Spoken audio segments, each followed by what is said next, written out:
ನಟಿ ಕಂಗನಾ ಅವರ ವಿರುದ್ಧ ವಿಪರೀತವಾದ ಏನೇನೋ ಹೇಳಿಕೆ ಕೊಟ್ಟಿದ್ದ ಅಥವಾ ಅವ್ರದ್ದು ಟ್ವೀಟ್ ಹಾಕಿದ್ದೋ ಏನೋ ಸುಪ್ರಿಯಾ ಶ್ರೀನಾಥ್ ಅವರಿಗೆ ಕಾಂಗ್ರೆಸ್ ಶಾಕ್ ಕೊಟ್ಬಿಟ್ಟು ಅವ್ರ ಬದಲು ಬೇರೆಯವ್ರು ಟಿಕೆಟ್ ಕೊಟ್ಟಿದೆಯಂತೆ ಉತ್ತರ ಪ್ರದೇಶದಲ್ಲಿ ಮಹಾರಾಜ್ಗಂಜಲ್ಲಿ. ಹೀಗಾಗಿ ಅವ್ರಿಗೆ ಮೇಡಮ್ಗೆ ಟಿಕೆಟ್ ಇಲ್ಲ, ಈಗ ಬೇಕಾದ್ರೆ ಇನ್ನೊಂದ್ಸರಿ ನಿಂತ್ಕೋಬೋದು ಯಾವಾಗಲೂ ನೆಕ್ಸ್ಟ್ ಟೈಮ್. ಅಲ್ಲಿ ಡ್ಯಾನಿಶ್ ಶಾಲಿ ವಿರುದ್ಧ ಅವ್ರ ಬಗ್ಗೆ ನಾವು SP ಅವರೆಲ್ಲ ಪ್ರತಿಭಟನೆ ಅಂತೆ, ನಮಗೇನು ಸಂಬಂಧ ಇಲ್ಲ ಅದು. ಇನ್ನು ನವೀನ್ ಜಿಂದಾಲ್ ಬಿಟ್ಟು BJP ಸೇರಿದ್ರು. ಅವ್ರ ತಾಯಿ ಸಿರಿವಂತ ಸಂಸದೆ, ಅವರು ಸಿಕ್ಕಾಪಟ್ಟೆ ದುಡ್ಡಿದೆ, ಸಾವಿತ್ರಿ ಜಿಂದಾಲ್, ಅವರು ಕಾಂಗ್ರೆಸ್ಗೆ ಗುಡ್ ಬೈ ಅಂದ್ಬಿಟ್ಟು ಹೋಗಿದ್ದಾರೆ ಅವರು. ವರುಣ್ ಗಾಂಧಿ ಮಾತ್ರ ಅವ್ರ ಕ್ಷೇತ್ರದ ಜನರಿಗೆ ಒಂದು ಪತ್ರ ಬರೆದು, ನಾನು ಸಂಸದ ಅಲ್ದಿದ್ರೂ ಸರಿ, ನಾನು ನಿಮ್ಮ ಈ ಕ್ಷೇತ್ರದ ಮಗನಾಗಿ ಕೆಲಸ ಮಾಡ್ತಾನೇ ಇರ್ತೀನಿ, ನನ್ನ ಕುಟುಂಬ ಪರಿವಾರ ನಿಮ್ಮದು ಅಂತ ಹೇಳಿದ್ದಾರೆ. ಅಷ್ಟೇ, ಅವ್ರವ್ರಿಗವ್ರು ತೋಚ್ದಂಗೆ ಹೇಳ್ಕೊಂಡಿರ್ತಾರೆ. ಅನಿವಾರ್ಯತೆಗಳಿದ್ದಾಗ ಸುಮ್ಮನಿರ್ತಾರೆ, ಅವಕಾಶ ಇದ್ದರೆ ತಿರುಗಿ ಬೀಳುತ್ತಾರೆ.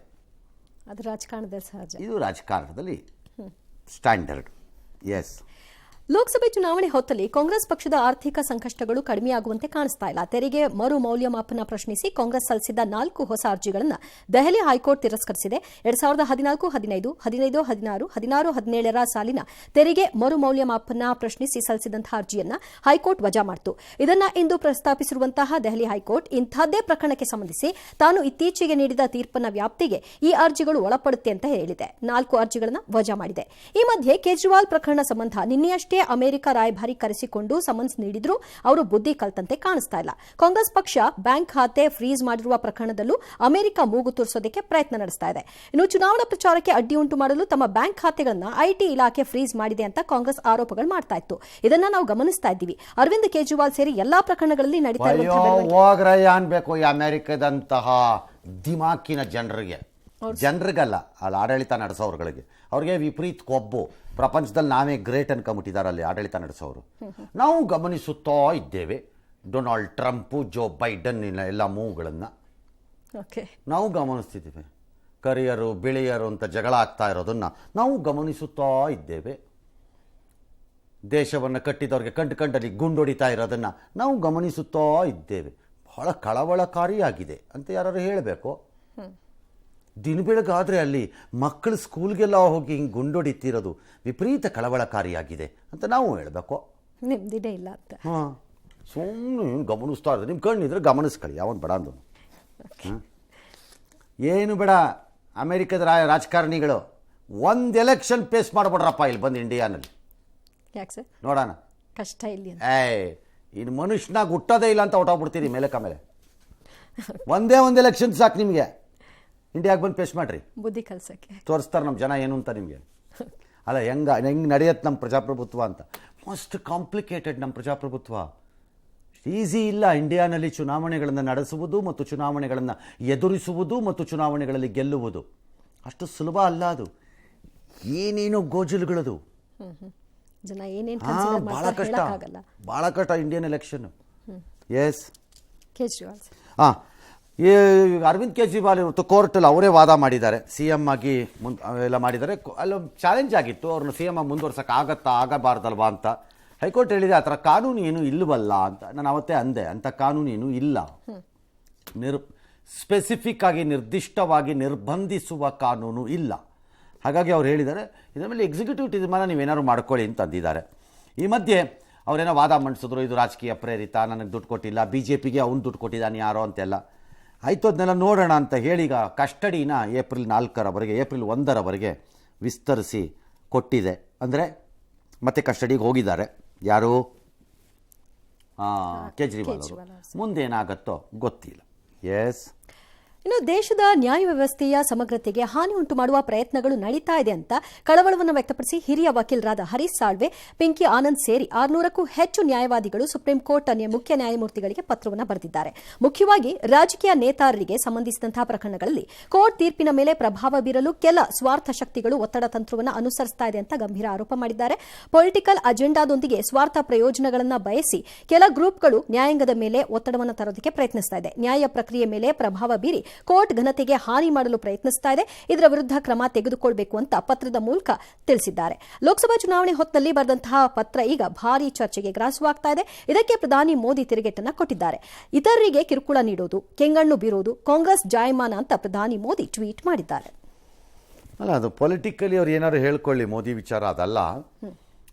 ನಮ್ಮ ಜುಡಿಷಿಯರಿಗೆ ಇದನ್ನು ತಡ್ಕೊಳ್ಳೋ ಅಂತಹ, ನಿಭಾಯಿಸುವಂತಹ ಶಕ್ತಿ ಇದೆ ಅಂತ ಜನರಲ್ಲಿ ನಂಬಿಕೆ ಇದೆ. ಹೌದು, ಕಾನೂನಿನ ಮೇಲೆ ಗೌರವ ಇದೆ. ನಮ್ಮ ಜುಡಿಷಿಯರಿಗೆ, ನಮ್ಮ ನ್ಯಾಯಾಂಗ ವ್ಯವಸ್ಥೆಗೆ ಈ ರೀತಿಯ ಕಂತ್ರಿಗಳ ಕೆಲಸಗಳು ಯಾವುದಾದ್ರು ಇದ್ದರೆ ಅದನ್ನು ತಡೆದುಕೊಂಡು ಅರಗಿಸಿಕೊಂಡು ಮುಂದೆ ಹೋಗುವ ಶಕ್ತಿ ಇದೆ ಅನ್ನೋ ನಂಬಿಕೆ ಜನರಿಗಿದೆ. ಇತ್ತೀಚೆಗೆ ಕಾಣಿಸ್ತಾ ಇರುವಂಥ ಒಂದು ಕೆಟ್ಟ ಬೆಳವಣಿಗೆ ಏನು ಅಂದರೆ, ತೀರ್ಪೊಂದು ನನ್ನ ಪರ ಬಂದರೆ ಆ ನ್ಯಾಯಾಂಗ ವ್ಯವಸ್ಥೆ ಗ್ರೇಟು, ಹೌದು, ತೀರ್ಪೊಂದು ನನ್ನ ವಿರುದ್ಧ ಬಂದರೆ ಆ ನ್ಯಾಯಾಂಗ ವ್ಯವಸ್ಥೆ ಯಾರದ್ದೋ ಜೊತೆ, ಯಾವುದೋ ಶಕ್ತಿಯ ಜೊತೆ, ಯಾವುದೋ ಪಕ್ಷದ ಜೊತೆ, ಯಾವುದೋ ವ್ಯಕ್ತಿಯ ಜೊತೆ ಕಾಂಪ್ರಮೈಸ್ ಮಾಡ್ಕೊಂಡ್ಬಿಟ್ಟಿದೆ ಅನ್ನೋ ಥರ. ಮತ್ತು ನ್ಯಾಯಮೂರ್ತಿಗಳನ್ನು ಒಂದು ರೀತಿ ಹೀಗೆಳೆದು ಇಂಡೈರೆಕ್ಟ್ ಆಗಿ ಚುಚ್ಚಿ ಚುಚ್ಚಿ ಚುಚ್ಚಿ ಚುಚ್ಚಿ ಒಂದು ರೀತಿ ಅಧೀರರನ್ನಾಗಿ ಮಾಡುವ ತಂತ್ರ ಇದು ಕಾಣಿಸ್ತಾ ಇದೆ. ಎರಡು ರೀತಿ ಅದನ್ನು ನಿಭಾಯಿಸಬೇಕಾದ ಶಕ್ತಿ ನ್ಯಾಯಾಲಯನೇ ಪಡ್ಕೋಬೇಕು. ನಾವೇನು ಮಾಡೋಕ್ಕಾಗಲ್ಲ ಅಲ್ವಾ, ನಮ್ಮ ಕೈಯಲ್ಲೇನಿದೆ. ಅದು ಅವ್ರದ್ದು. ಬೆಂಗಳೂರಿನಲ್ಲಿ ನೀರಿನ ಸಮಸ್ಯೆ ಆಗಿದೆ. ಹಾಗಾಗಿ ಕೇರಳ ಸರ್ಕಾರದ ಮಂತ್ರಿ ಯಾರು, ಕೈಗಾರಿಕಾ ಮಂತ್ರಿ ಅಂತೆ, ಅವರು ಲೆಟರ್ ಬರೆದುಬಿಟ್ಟು ಎಲ್ಲ ನಮ್ಮ ಬೆಂಗಳೂರಿನ IT ಕಂಪನಿಗಳಿಗೆಲ್ಲ ಬರೆದುಬಿಟ್ಟು ನಿಮ್ಗೆ ಏನೇನು ಬೇಕು ಎಲ್ಲ ವ್ಯವಸ್ಥೆ ಮಾಡಿಕೊಡ್ತೀವಿ, ಯಾಕೆ ಒದ್ದಾಡ್ತಾ ಇದ್ದೀರಿ, ನಮ್ಮ ಕಡೆಗೆ ಬಂದುಬಿಡಿ ಅಂತ ಬರೆದುಬಿಟ್ಟಿದ್ದಾರಂತೆ. ಯೂಸ್ಲೆಸ್ ಫೆಲ ಯಾರದ ಮಂತ್ರಿ. ಸರ್, ಫಸ್ಟ್ ಕಾಮನ್ ಸೆನ್ಸ್ ಇಲ್ಲ. ಸರಿ, ಜಲಮಂಡಳಿಯವರು ಯಾತಕ್ಕೂ ಇರಲಪ್ಪ ಅಂದ್ಬಿಟ್ಟು IT ಕಂಪನಿಯವ್ರ ಜೊತೆ ಎಲ್ಲ ಮಾತುಕತೆ ನಡೆಸಿ ನಿಮ್ಗೇನಾದ್ರು ಯಾರಿಗೂ ಬಂದಿಲ್ವಂತೆ ಸಮಸ್ಯೆ ಇಲ್ಲ, ಬಂದರೆ ನಮ್ಗೆ ತಿಳಿಸಿ ಇದಕ್ಕೆ ವ್ಯವಸ್ಥೆ ಮಾಡಿಕೊಡೋಣ ಅಂತ ಹೇಳಿದಾರಂತೆ. ಅದಲ್ಲ ಪಾಯಿಂಟ್. ಈಗ ಈ ಕಾಗದ ಬರೆದಿರೋ ಕಿತಾಪತಿ ಮಂತ್ರಿ ಕತೆ. ಮಿಸ್ಟರ್ ಮಂತ್ರಿ ಯಾರು, ಆರ್ ಕಂತ್ರಿ ಏನೋ ಒಂದು, ನಿಮ್ಮ ಚೀಫ್ ಮಿನಿಸ್ಟರ್ ಮಗಳ ಕಂಪನಿನೇ ಬೆಂಗಳೂರಲ್ಲಿದೆ. ಹೌದು, ಅವ್ರದ್ದೊಂದು IT ಕಂಪ್ನಿ ಇದೆ. ಕಾಗದ ಒಮ್ಮಂಗೆ ಬರೀ ಫಸ್ಟು. ಯಾಕೆ ಸರ್, ಇಲ್ಲಿ ನಮ್ಮ ಕಂಪ್ನಿಗಳಿಗೆ ಬರೆಯೋದಲ್ಲ, ಇಲ್ಲಿ ಕಾಗದಾನ ಫಸ್ಟು ನಿಮ್ಮ ಚೀಫ್ ಮಿನಿಸ್ಟರ್ ಮಗಳಿಗೆ ಬರೀ ಕಾಗದಾನ ಅಂತ ಹೇಳ್ಬೇಕು ಯಾರು ಒಬ್ಬರು. ನನ್ನ ಪ್ರಕಾರ MB ಪಾಟೀಲ್ರು should write a protest letter. ಇದೇನಾ ನಿಮ್ಮ India alliance, Bharat India alliance ಇದೆ ಒಳ್ಳೆಯ ಕೆಲಸ ಯೋಗ್ಯತೆಗೆ. ಅದರ ಬದಲು ಆ ಮಂತ್ರಿ ಮತ್ತು ಆ ಸರ್ಕಾರ ಎರಡೂ ನಿಮ್ಮ ರಾಜ್ಯದಲ್ಲಿ ಓದಿರೋ ಮಕ್ಕಳು ಯಾಕೆ ಸಮುದ್ರ ಥರ ಗುಳೆ ಹೋಗ್ತಾರೆ ಬೇರೆ ಬೇರೆ ರಾಜ್ಯಗಳಿಗೆ ಅನ್ನೋದನ್ನು ತಿಳ್ಕೊಂಡು ಫಸ್ಟ್ ಅದನ್ನು ತಡ್ಕೊಳ್ಳಿ, ಉಳಿಸ್ಕೊಳ್ಳಿ ನಿಮ್ಮ ಮಕ್ಕಳನ್ನು. ಪರಿಹಾರ ಅಲ್ಲಿ ಕಂಡ್ಕೊಳ್ಳಿ. ಅಲ್ಲಿ ಕಂಡ್ಕೊಳ್ಳಿ. ಇನ್ನೊಂದು ಕಡೆ ಬಂದ್ಬಿಟ್ಟು ಕಟ್ಟಿಯಾಡ್ಸಕ್ಕೆ ಬರಬೇಡಿ ಇಲ್ಲಿ. ಬರೀ ಇದೇ ಆಯಿತು. ಅದು ನಿಮ್ಮ ಸರ್ಕಾರ ನಂಬ್ಕೊಂಡು ಯಾವನಾರು ಬರ್ತಾನೆ ಅಲ್ಲಿಗೆ. ನೆಕ್ಸ್ಟ್, ಬಿಜೆಪಿ ವಿರುದ್ಧ ಸಚಿವ ಪ್ರಿಯಾಂಕ್ ಖರ್ಗೆ ಗಂಭೀರ ಆರೋಪ ಮಾಡಿದ್ದಾರೆ. ಕಲಬುರಗಿ ಗೆಲ್ಲೋ ಸಲುವಾಗಿ ಬಿಜೆಪಿ ಗಲಭೆ ಭಯದ ವಾತಾವರಣ ಉಂಟು ಮಾಡ್ತಾ ಇದೆ. ನನ್ನ ಹೆಣ ಬೀಳಿಸಿಯಾದರೂ ಎಲೆಕ್ಷನ್ ಗೆಲ್ಲೋಕೆ ರೆಡಿಯಾಗಿದ್ದಾರೆ ಅಂತ ಪ್ರಿಯಾಂಕ್ ಖರ್ಗೆ ಅವರು ಹೇಳಿದ್ರು. ನಿನ್ನನ್ನ ಎನ್ಕೌಂಟರ್ ಮಾಡಿ ಹದ್ದುಗಳಿಗೆ ಹಾಕೋದು ಪಕ್ಕ ಅಂತ ಬೆದರಿಕೆ ಪತ್ರ 15 ದಿನದ ಹಿಂದೆ ನನಗೆ ಬಂದಿದೆ. ಜಾತಿ ನಿಂದನೆ ಮಾಡಿದ್ದಾರೆ. ಈ ಸಂಬಂಧ ವಿಧಾನಸೌಧ ಠಾಣೆಗೆ ದೂರು ನೀಡಿದ್ದು ಪೊಲೀಸರು ತನಿಖೆ ಕೈಗೊಳ್ತಾರೆ ಅಂತ ತಿಳಿಸಿದ್ದಾರೆ. ನನಗೆ ಫಸ್ಟ್ ಆಫ್ ಆಲ್ 15 ದಿನ ಆದಮೇಲೆ ಈಗ ಯಾಕೆ ಇದನ್ನು ಹೇಳ್ತಿದ್ದಾರೆ, ದೂರು ಕೊಟ್ಟಿದ್ದಾರೆ ಅಂತ ಅಂದಮೇಲೆ ಖರ್ಗೆ ಅವರು ಆಯಿತು, ಆ ದೂರಲ್ಲಿ ಕಂಡಿಡಿಲಿ ಪೊಲೀಸ್ನವ್ರು, ನೋಡೋಣ ಯಾರು ಬರ್ತಿದ್ದಾರೆ ಇದನ್ನು ಅಂತ. ಅವ್ನು ಯಾವನಾರು ಬರ್ತಿರ್ಲಿ, ಅದಕ್ಕೆ ಮುಂಚಿತವಾಗಿ ಇವರೇ ಅಂತ ಹೇಗೆ ಬರೆಯೋ ಅಂತ ಹೇಳಿ ಯಾರು ನೋಡೋಣ. ಅದು ಪ್ರಿಯಾಂಕ ಖರ್ಗೆ ಆದರೂ ಅಷ್ಟೇ, ನಾಳೆ ಇನ್ನೊಂದು ಜಾತಿಯ ಇನ್ನೊಬ್ಬರನ್ನ ನಿಂದಿಸಿ ಇನ್ನೊಬ್ಬರು ಬರೆದ್ರೂ ಅಷ್ಟೇ. ಇಂತಹ ಹೇಡಿಗಳಿಗೆಲ್ಲ ಹೆದರ್ಕೊಳ್ಳೋದಲ್ಲ ರಾಜಕಾರಣ ಅಥವಾ ಸಾರ್ವಜನಿಕ ಜೀವನ. ಇವನು ಹದ್ದುಗಳಿಗೆ ಹಾಕ್ಬಿಡ್ತೀನಿ ಅಂತಂದ್ರೆ ಕಳೆಕ ಬೀಜ ತಿಂತ ಕೂತಿರ್ತಾರ ಬೇರೆಯವರೆಲ್ಲ, ಇವನು ಹದ್ದುಗೆ ಹಾಕಿಬಿಡೋಕ್ಕೆ. ಹಂಗಾಗಲ್ಲ. ಆದರೆ ಅಲ್ಲಿ ಪೊಲೀಸ್ನವರು ಕ್ವಿಕ್ಕಾಗಿ ಕಂಡುಹಿಡಿಬೇಕು. ಇದೇನು ಕೋತಿ ಕೆಲಸದ ಲೆಟ್ರಾ,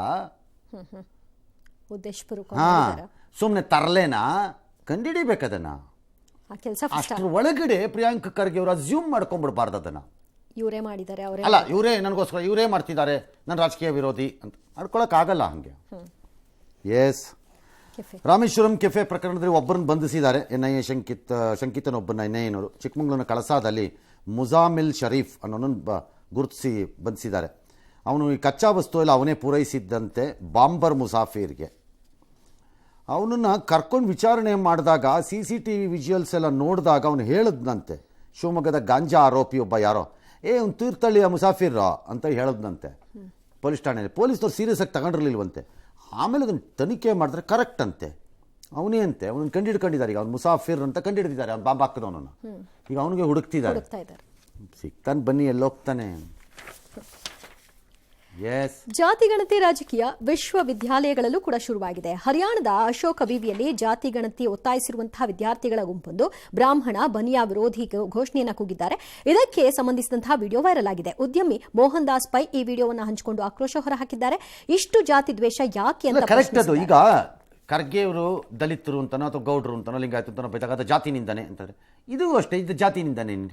ಏನಕ್ಕೆ ಆ ರೀತಿಯ ಮನೋಭಾವ ಏನಕ್ಕೆ ಬೇಕು ಜಾತಿ ನಿಂದನೆ? ಅದರಲ್ಲಿ ಬೇರೆಯವ್ರಿಗೆ ಹೇಳಿದ್ರೆ ಅದು ಜಾತಿ ನಿಂದನೆ, ಅದು ಮೇಲ್ಜಾತಿ ಅಂತ. ಮೇಲ್ಜಾತಿನ ನೀವು ನಿಂದನೆ ಮಾಡ್ಬೋದು, ಯಾರು ಒಬ್ರು ಅಂತಾರೆ. ಅದ್ಯಾಕೆ ಜಾತಿ ನಿಂದನೆ ಹಾಕಬಾರ್ದು? ಹೌದು, ಅರ್ಥನೇ ಆಗಲ್ಲ. ಇದು ಏನಕ್ಕೆ ಆಗಬೇಕು? ಮತ್ತು ಏನಕ್ಕೆ ಆ ತೀರ್ಮಾನಕ್ಕೆ ಅಲ್ಲಿ ಬರಬೇಕು? ಬೇಡ, ಹೋಗ್ಬೇಡ ನೀನು ಅಲ್ಲಿ ಕಾಲೇಜ್ಗೆ. ನಿನ್ನನ್ನು ಯಾವನು ಹೋಗು ಅಂದಿದ್ದವನು? ನಿನ್ನ ನಿಲುವುಗಳ ಬೇನೆ ಏನಿದ್ರು ಹೊರಗಡೆ ಇಟ್ಟು ಏನಿದ್ರು ಹೊರಗಡೆ ಇಟ್ಕೋಬೇಕು. ಇದೊಂದು ಶೋಕಿ ಆಗೋಗಿದೆ ಭಾಳ ಜನಕ್ಕೆ ಇದೆಲ್ಲ. ಯಾಕಂದರೆ ಉಳಿದವರು ಅದನ್ನು ರೆಸಿಸ್ಟ್